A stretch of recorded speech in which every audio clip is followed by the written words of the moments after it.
চোরের অপবাদ কাঁধে নিয়েও কেন একা ময়ূকের ডেরায় ছুটে গেল লাজু? ১৫ লক্ষ টাকার সেই ভয়ঙ্কর রহস্য ফাঁস হতে চলেছে। আজ কি ধরা পড়বে আসল অপরাধী, নাকি সত্য প্রকাশের আগেই লাজুর জীবনে নামবে নতুন বিপদ? লাজু রাগী চোখে ফোনের ওপাশে কথা বলছে, আর ময়ূক অন্ধকারে গয়না গুনছে। লাজু মনে মনে ভাবছে, সবাই আমাকে চোর ভাবছে ভাবুক, কিন্তু এই ১৫ লক্ষ টাকার আসল রহস্য আমি আজ সবার সামনে আনবই। তৈরি থাকো ময়ূক, তোমার খেলা আজ শেষ হবে আমার হাতে। অনুভব আর ঠাম্মি স্তম্ভিত হয়ে লাজুর দিকে তাকিয়ে আছে। লাজু ময়ূকের ফোনটা রিসিভ করার পর একদম পাথরের মতো শক্ত হয়ে যায়। সে বুঝতে পারে এই ময়ূকের কারণেই বনলতা আজ চোর সেজেছে, আর সেই দোষ নিজের ঘাড়ে নিয়ে লাজু আজ সবার চোখে অপরাধী হয়ে ঢুকছে। লাজু জানত বনলতা তাকে অপছন্দ করলেও কোনোদিন চুরির মতো নীচ কাজ করতে পারে না, কিন্তু ময়ূকের ওই ১৫ লাখ টাকার দাবি শুনে লাজুর সব সন্দেহ জল হয়ে যায়। সে বুঝতে পারে ময়ূকের ব্ল্যাকমেলের শিকার হয়েই বনলতা ঠাম্মের আলমারি খালি করেছে। লাজু নিজের গলার স্বর পাল্টে ময়ূকের থেকে সেই গোপন আস্তানা ঠিকানা জেনে নেয় যেখানে টাকা নিয়ে যাওয়ার কথা ছিল। মনে মনে এক অদ্ভুত সাহস সঞ্চয় করে লাজু ভাবে আজ তাকে এই জট খুলতেই হবে, না হলে সারা জীবন তাকে চোর হয়েই কাটাতে হবে। আর অনুভবও হয়তো সত্যিটা বলতে গিয়ে পরিবারের কাছে অপ্রিয় হয়ে উঠবে। লাজু কোনো ঝুঁকি নিতে চায় না। সে যখন ঘর থেকে বেরোবে বলে মনস্থির করে, তখন বাইরে আবির আর রঙের উৎসব চলছে। সবাই যখন একে অপরকে রাঙাতে ব্যস্ত, লাজু তখন চুপি চুপি পেছনের দরজা গিয়ে বেরিয়ে পড়ে। তার গন্তব্য শহরের উপকণ্ঠে সেই ভাঙাচড়া গুদামঘর, যেখানে ময়ূক অপেক্ষা করছে। ওদিকে পুজোর মণ্ডপে অনুভব বারবার লাজুকে খুঁজতে থাকে। সে দেখে লাজু কোথাও নেই। তার মনে কু ডাক দেয়। সে বুঝতে পারে লাজু নিশ্চয়ই কোনো বড় পদক্ষেপ নিতে চলেছে। অনুভব বনলতাকে আড়ালে ডেকে বলে, তুমি কি বুঝতে পারছ তোমার এক জেদ আর ভুলের জন্য একটা মেয়ের জীবন নষ্ট হতে চলেছে? বনলতা তখনও চুপ, কারণ সে জানে ময়ূকের হাত থেকে বাঁচতে হলে এই টাকাটা তাকে দিতেই হবে। এদিকে লাজু সেই ঠিকানায় পৌঁছে আড়াল থেকে দেখে ময়ূক সেখানে দাঁড়িয়ে অস্থির হয়ে পায়চারি করছে, আর ফোনে কাউকে গালিগালাজ করছে। লাজু বুঝতে পারে ময়ূকের হাতেই আছে সেই আসল প্রমাণ যা দিয়ে সে বনলতাকে নাচাচ্ছে। লাজু তখন বুদ্ধি করে নিজের ফোন থেকে লোকাল থানার বড়বাবুকে একটা মেসেজ পাঠিয়ে দেয়, যার সাথে অনুভবের চেনা জানা ছিল। লাজু নিজের জীবনের মায়া না করে ময়ূকের সামনে গিয়ে দাঁড়ায়। ময়ূক অবাক হয়ে বলে, তুমি কে?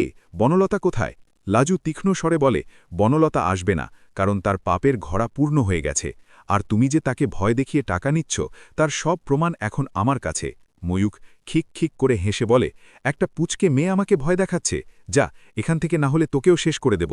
লাজু তখন বলে, সাহস থাকলে হাত দিয়ে দেখো, পুলিশ যে কোনো সময় এখানে চলে আসবে। ময়ূকের সাথে লাজুর ধস্তাধস্তি শুরু হয়। ঠিক সেই মুহূর্তে সেখানে অনুভব পৌঁছে যায়। অনুভব লাজুকে এই অবস্থায় দেখে নিজেকে সামলাতে পারে না। সে ময়ূকের ওপর ঝাঁপিয়ে পড়ে আর তাকে মারতে শুরু করে।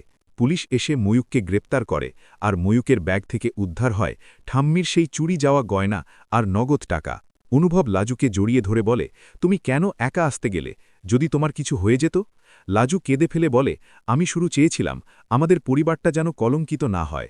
বাড়িতে যখন ময়ূককে পুলিশের জিপে করে নিয়ে আসা হয় আর লাজু সেই গয়নার বাক্স ঠাম্মির হাতে তুলে দেয়, তখন পুরো বাড়িতে শ্মশানের নীরবতা নেমে আসে। বনলতা কান্নায় ভেঙে পড়ে ঠাম্মির পায়ে লুটিয়ে করে বলে, আমাকে ক্ষমা করে দাও ঠাম্মি, ওই ময়ূক আমাকে ভয় দেখাচ্ছিল, তাই আমি বাধ্য হয়েছিলাম। লাজুকে নয়, আমাকে বাড়ি থেকে বের করে দিন। শ্রী, শর্মিলা আর ঠাম্মি সবাই স্তব্ধ হয়ে দাঁড়িয়ে থাকে। তারা ভাবতেই পারেনি যে মেয়েটাকে তারা রাস্তার মেয়ে বলে অপমান করল, সেই মেয়েটাই আজ তাদের বংশের মান বাঁচাল। ঠাম্মি লাজুকে বুকে টেনে নিয়ে অঝরে কাঁদতে থাকেন আর বলেন, আমাকে ক্ষমা করিস লাজু, তোর মতো রত্ন চিনতে আমার ভুল হয়েছে। অনুভব তখন বলে, আজ লাজু প্রমাণ করে দিল সে এই বাড়ির বউ হওয়ার যোগ্য, শুধু নয়, সে এই বাড়ির লক্ষ্মী। শ্রী তখন মাথা নিচু করে বলে, লাজুমা, আমাকে ক্ষমা কর, আমি তোকে অনেক কটু কথা বলেছি। লাজু শুধু হাসে আর বলে, আজ তো রঙের উৎসব, সবাই সবার সব ভুল ধুয়ে মুছে নতুন রঙে মেতে উঠি। এরপরেই দেখা যায় বাড়ির আঙিনায় লাল নীল আবিরের ছড়াছড়ি। অনুভব লাজুর কপালে লাল আবির ছুঁয়ে দিয়ে বলে, আজ থেকে আমাদের এই সম্পর্কের সব ধূসর রং মুছে যাক। লাজু, আজ থেকে আমরা নতুন করে পথ চলব। শ্রী নিজে এগিয়ে এসে লাজুকে বরণ করে নেন। তিনি বলেন, মা, আমাকে ক্ষমা করিস, আমি তোকে চিনতে পারিনি। অভাবে যে স্বভাব নষ্ট হয় না, বরং অভাবের মানুষরাই যে মনের দিক থেকে বেশি ধনী হয়, সেটা তুই আজ প্রমাণ করে দিলি। সারা বাড়ি তখন শঙ্খধ্বনিতে মুখরিত হয়। লাজু আর অনুভব পাশাপাশি বসে পুজোর মণ্ডপে। আর বনলতা এক কোণে বসে নিজের ভুলের জন্য অনুশোচনা করতে থাকে। ঠাম্মি হাসি মুখে সবার হাতে মিষ্টি তুলে দেন আর বলেন, আজ আমার বাড়িতে সত্যি মা লক্ষ্মী এলো লাজু। লাজুর চোখে তখন জল, কিন্তু সেটা দুঃখের নয়, পরম তৃপ্তির, কারণ সে আজ প্রমাণ করেছে ভালোবাসা আর ত্যাগ দিয়ে যে কোনো কঠিন হৃদয়কেও জয় করা সম্ভব। এভাবেই গল্পের এই পর্বটি এক বিশাল নাটকীয় মোড় নেয়, যেখানে সত্যের জয় আর মিথ্যার পরাজয় ঘটে।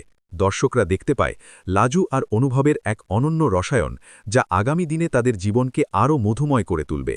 বন্ধুরা, দেখলে তো লাজু নিজের ওপর চোর অপবাদ নিয়েও কিভাবে পরিবার আর বনলতাকে বাঁচাতে মৌকের মুখোমুখি হল। তোমাদের কি মনে হয়, লাজু কি পারবে মৌকে পুলিশের হাতে ধরিয়ে দিয়ে নিজের নির্দোষ প্রমাণ করতে, নাকি বনলতা আবার কোনো নতুন চাল চালবে? তোমাদের মতামত কিন্তু কমেন্ট করে জানাতে একদম ভুলো না। আর আজকের এই টান টান উত্তেজনার পর্বটি যদি তোমাদের ভালো লেগে থাকে, তাহলে ভিডিওটিতে একটি লাইক দিয়ে দাও। আর এই গল্পের পরবর্তী সব ধামাকা আপডেট সবার আগে পেতে এখনই আমাদের চ্যানেলটি সাবস্ক্রাইব করে পাশে থাকা বেল আইকনটি বাজিয়ে দাও। দেখা হচ্ছে পরের ভিডিওতে। ততক্ষণ সবাই ভালো থেকো। ধন্যবাদ।